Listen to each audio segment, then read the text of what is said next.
Let's talk about adult relationships. As I realize most of us, or people who I'm speaking to and connect with, are actually adults, right? And the concept of adult relationships and how you may want to view them so that they can support you in some way is you're going to have to release control in what you think they should be, right? We're not in high school. We don't do things in groups. We're not in college. We don't do things in groups as often as you would think in adults because we're living our own individual lives, right? So expecting a group of people or even one specific person to do everything with you is asking a lot of you. It's asking a lot of them, actually.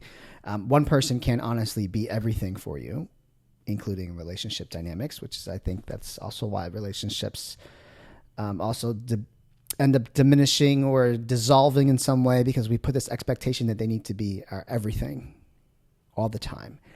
And sometimes you might find that having pockets of different kinds of friends or different kinds of people can fulfill you more than just one person can, because one person can't.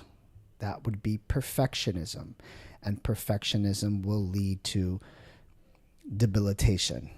It will destroy everything before it even becomes perfect, right? So learning to release control and accept people for as they are and how they come and what they're able to offer you and what you're also able to offer as well, right? In the sense of time, space, capacity.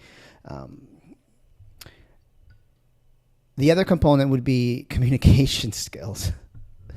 The communication skills that you might have had when you were in high school and college are not going to work for an adult who's independent, thriving, and living their life, right? And then interest is going to be another component there. But communication, you'll probably realize that that's really where everything stems from.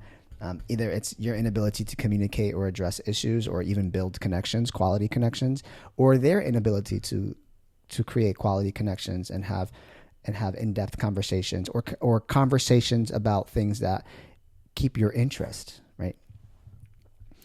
And we also have to consider that some of us might be also healing from the breakups of friends, right? Specifically, I don't know if I have this demographic, but you went from college to being an adult, like, right? There's grief that's going to come there from people that you spent years with that you no longer spend time with, and now you're trying to fill their shoes with someone else, right?